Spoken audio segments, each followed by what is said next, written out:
اللہ اکبر اللہ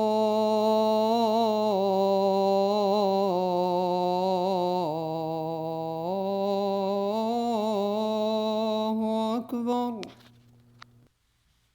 السلام علیکم ورحمۃ اللہ وبرکاتہ۔ محترم سامعین، میں عبد الخالق المدینۃ المنورہ سے امید ہے کہ آپ تمام خیر و عافیت سے ہوں گے۔ اللہ رب العزت آپ تمام کو ایسی خوشحالی زندگی عطا فرمائے اور آپ لوگوں کو تمام کو اللہ رب العزت اپنے حفظ و امان میں رکھے، آمین یا رب العالمین۔ محترم سامعین، آج میں آپ لوگوں کے سامنے ایسے دو ذکروں کے متعلق عرض کرنا چاہتا ہوں کہ جن کے احادیث میں بہت ہی زیادہ فضیلت وارد ہوئی ہے اور یہ کلمات اللہ رب العزت کو بہت ہی زیادہ پسندیدہ ہیں۔ اس سے پہلے آپ لوگوں سے چھوٹی سی گزارش ہے کہ جن لوگوں نے ہمارے چینل کو سبسکرائب نہیں کیا وہ سبسکرائب کر لے اور دوسروں تک پہنچائے۔ اللہ رب العزت مجھے بھی اور آپ کو بھی ان کلمات پر عمل کرنے کی توفیق عطا فرمائے، آمین یا رب العالمین۔ آئیے ہم جانتے ہیں ان کلمات کو۔ حضرت ابوذر غفاری رضی اللہ عنہ روایت کرتے ہیں، وہ فرماتے ہیں جلست عند رسول اللہ صلی اللہ علیہ وسلم، کہ میں نبی کریم صلی اللہ علیہ وسلم کے پاس بیٹھا ہوا تھا۔ قال رسول اللہ صلی اللہ علیہ وسلم الا اخبرک باحب کلام الی اللہ، کیا میں تم کو اس بات سے آگاہ نہ کروں، کیا میں تم کو اس بات کی خبر نہ دوں ایک ایسے کلمے کے بارے میں کہ جو کلمہ اللہ رب العزت کو بہت ہی زیادہ محبوب ہے۔ قال ابو ذر قلت یا رسول اللہ اخبرنی، حضرت ابو ذر غفاری رضی اللہ تعالیٰ عنہ فرماتے ہیں کہ یا رسول اللہ مجھے اس بات کی خبر دیجئے، مجھے بتائیے۔ فقال رسول اللہ صلی اللہ علیہ وسلم بأحب کلام الی اللہ سبحان اللہ وبحمدہ، نبی کریم صلی اللہ علیہ وسلم فرماتے ہیں کہ جو کلمہ اللہ رب العزت کو بہت ہی زیادہ محبوب ہے وہ کلمہ ہے سبحان اللہ وبحمدہ۔ پھر آگے نبی کریم صلی اللہ علیہ وسلم اس کی فضیلت بیان کرتے ہوئے فرماتے ہیں من قال سبحان اللہ وبحمدہ فی یومہ 100 مرہ حطت خطایاہ حتی مثل زبد البحر، یعنی جو شخص دن میں 100 مرتبہ اس کلمہ مبارک کا ورد کرتا ہے، اس کلمہ مبارک کی ورد کی برکت کی وجہ سے اللہ رب العزت اس کے پورے گناہوں کو معاف فرما دیں گے، یہاں تک کہ اگر اس شخص کے گناہ سمندر کی جھاگ کو ہی کیوں نہ پہنچ چکے ہو۔ ماشاء اللہ، کتنی پیاری حدیث ہے کہ جو شخص ان کلمات کی پابندی کرتا رہے گا تو اللہ رب العزت اس کے پورے گناہوں کو معاف فرما دیں گے، یہاں تک کہ اگر اس کے گناہ سمندر کی جھاگ کو سمندر کے تہہ خانے میں ہی کیوں نہ پہنچ چکے ہو۔ اور ایک روایت میں آتا ہے نبی کریم صلی اللہ علیہ وسلم کا ارشاد عالیہ ہے، بخاری شریف کی آخری حدیث ہے، نبی کریم صلی اللہ علیہ وسلم فرماتے ہیں کلمتان خفیفتان علی اللسان ثقیلتان فی المیزان حبیبتان الی الرحمن، کہ دو کلمے ایسے ہیں کہ وہ زبان پر بالکل ہلکے پھلکے ہیں، بالکل آسان ہیں اور میزان کو بہت بھاری ہیں۔ میزان ہماری زبان میں اس کو کہتے ہیں وزن تاگڑی، میزان میں بہت ہی زیادہ بھاری ہیں اور اللہ رب العزت کو بہت ہی زیادہ پسندیدہ ہیں۔ وہ کلمات کیا ہیں؟ سبحان اللہ وبحمدہ سبحان اللہ العظیم۔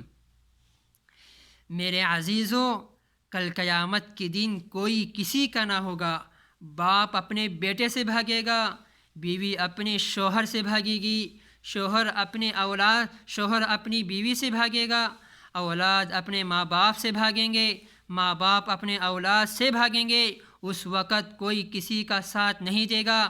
یہ دنیا کے رشتے، دنیا کے دوست، دنیا کے احباب، دنیا کے جتنی بھی رشتہ داری ہیں، قبر تک ہی ساتھ دے گی۔ اگر قبر میں جانے کے بعد آرام و چین سکون سے رہنا چاہتے ہو، کل قیامت کے دن اپنی وزن طاغڑی کو وزن دار بنانا چاہتے ہو، تو ان کلمات کی پابندی کرو، تاکہ کل قیامت کے دن ہم کو کسی کا محتاج نہ ہونا پڑے، نیکیوں کی ہماری وزن طاغڑی میں کمی نہ ہو۔ اس وجہ سے انسان کو چاہیے کہ ان کلمات کی پابندی کرتے رہے اور اپنے گناہوں کو اللہ سے مغفرت اور اللہ سے معافی مانگتے رہے۔ ایک کلمہ تو یہ ہو گیا۔ آئیے اب جانتے ہیں دوسرے کلمے کے بارے میں۔ وہ کلمہ اتنا عظیم تر کلمہ ہے کہ اس کلمے کے اندر اللہ رب العزت کی حمد بھی ہے، اللہ رب العزت کی تسبیح بھی ہے، اللہ رب العزت کی اس کے اندر توحید بھی ہے، اللہ رب العزت کی اس کے اندر کبریائی اور بڑائی بھی ہے۔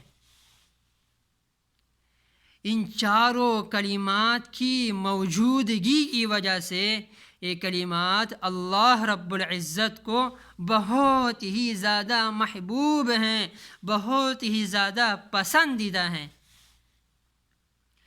تمام ذکروں سے افضل اس ذکر کو بتایا گیا ہے، اس وجہ سے یہ اللہ رب العزت کو بہت ہی زیادہ محبوب ہیں۔ وہ کیا کلمات ہیں؟ آئیے ہم دیکھتے ہیں۔ عن سمرة بن جندب رضی اللہ عنہ قال قال رسول اللہ صلی اللہ علیہ وسلم احب الکلام الی اللہ اربع۔ سمرہ بن جندب رضی اللہ عنہ سے روایت ہے، وہ فرماتے ہیں کہ نبی کریم صلی اللہ علیہ وسلم نے ارشاد فرمایا، چار کلمات ایسے ہیں کہ وہ اللہ رب العزت کو بہت ہی زیادہ پسندیدہ اور بہت ہی زیادہ محبوب ہیں۔ وہ کلمات کیا ہیں؟ نمبر 1 سبحان اللہ، نمبر 2 والحمد للہ، نمبر 3 ولا الہ الا اللہ، نمبر 4 واللہ اکبر۔ یہ چار کلمات ایسے ہیں کہ اللہ رب العزت کو بہت ہی زیادہ محبوب ہیں۔ اس کے اندر اللہ رب العزت کی بڑائی بھی ہے، اللہ رب العزت کی کبریائی بھی ہے، اللہ رب العزت کی تسبیح بھی ہے، اللہ رب العزت کی تمحید بھی ہے، اللہ رب العزت کی اس کے اندر توحید بھی ہے۔ اللہ کے نبی صلی اللہ علیہ وسلم نے فرمایا، یہ کلمہ بہت ہی زیادہ پسندیدہ ہے۔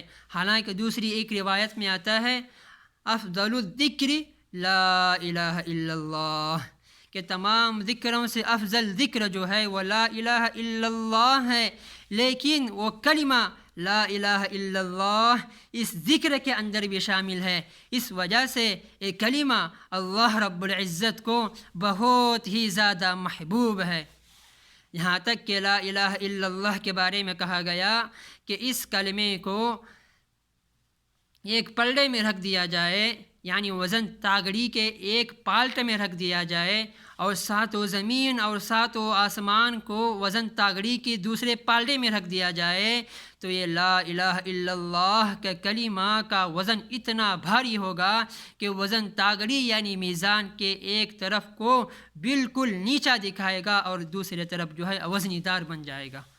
لیکن اس کلمے کی فضیلت الگ ہے، اس کلمے کی فضیلت اتنی عظیم تر ہونے کے باوجود بھی یہ کلمہ سبحان اللہ والحمد للہ ولا الہ الا اللہ واللہ اکبر کے اندر شامل ہے۔ مسند احمد کی ایک روایت میں یہ بھی فرمایا گیا، ان اللہ اصطفیٰ من الکلام اربع، یعنی اللہ رب العزت نے چار کلمات کو چن لیا۔ وہ کلمہ کیا ہے؟ یہی تو وہ کلمات ہیں، سبحان اللہ والحمد للہ ولا الہ الا اللہ واللہ اکبر۔ میرے عزیزو، یاد رکھو ان کلمات کے پڑھنے کی وجہ سے، اللہ رب العزت کے ذکر میں مشغول ہونے کی وجہ سے انسان کبھی تنگ دستی کا شکار نہیں ہوتا، کبھی اس کو غم محسوس نہیں ہوتا، کبھی اس کو پریشانی نہیں آتی۔ اس لیے انسان کو چاہیے کہ وہ ذکر و اذکار کی پابندی کرے۔ اور یہاں پر ایک مسئلہ بتا دینا چاہتا ہوں کہ ان اذکار کی پابندی کرنے کے لیے سب سے اہم شرط اپنے عقائد کی درستگی ہے۔ کہہ تو رہا ہے سبحان اللہ والحمد للہ، اللہ کی ذات پاک ہے، میں اللہ کی حمد بیان کرتا ہوں، اللہ بہت بڑا ہے، یہ سب کچھ زبان سے تو کہہ رہا ہے، لیکن دل میں کسی اور کے پاس اس کا شرک جمع ہوا ہے۔ درگاہوں کے پاس جا کر ماتھا ٹیکتا ہے، ولیوں کے پاس جا کر اپنا پیشانی رگڑتا ہے، شیخ مرید کے پاس جا کر جس کے پاؤں پڑتا ہے، تو یہ 1,00,000 مرتبہ بھی پڑھ لے، 1000 مرتبہ بھی پڑھ لے، لیکن اس کا پڑھنا کوئی کام بھی نہیں آئے گا۔ ہاں، دل صاف ہے، دل میں کسی کا شرک نہیں ہے، صرف اللہ کے لیے سجدہ کرتا ہے، اللہ کے سامنے پیشانی ٹیکتا ہے، تو اس کا پڑھنا اس کے لیے فائدہ مند ہوگا، اور یہ اللہ رب العزت کے سامنے بہت ہی اس کا مقام ہوگا، بہت ہی اس کا درجہ ہوگا۔ لیکن اس کے اندر شرک بھرا ہوا ہے، سبحان اللہ بھی کہہ رہا ہے، درگاہ کے پاس بھی جاتا ہے، ولیوں کے پاس بھی جاتا ہے، شیخ مرید کے پاس جا کر سجدہ بھی کرتا ہے، اس کا سجدہ اور اس کا سبحان اللہ، یہاں تک کہ اس کی نماز بھی کوئی کام نہیں آئے گی۔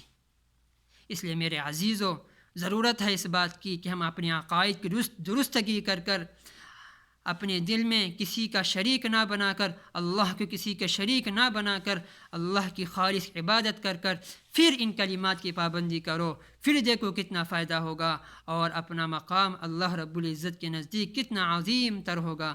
اس لیے ضرورت ہے اس بات کی کہ ہم ان کلمات کی پابندی کریں۔ اللہ رب العزت سے دعا ہے کہ اللہ مجھے بھی اور آپ کو بھی ان تمام باتوں کو کہنے سننے سے زیادہ عمل کرنے کی توفیق عطا فرمائے، آمین یا رب العالمین۔ السلام علیکم ورحمۃ اللہ وبرکاتہ۔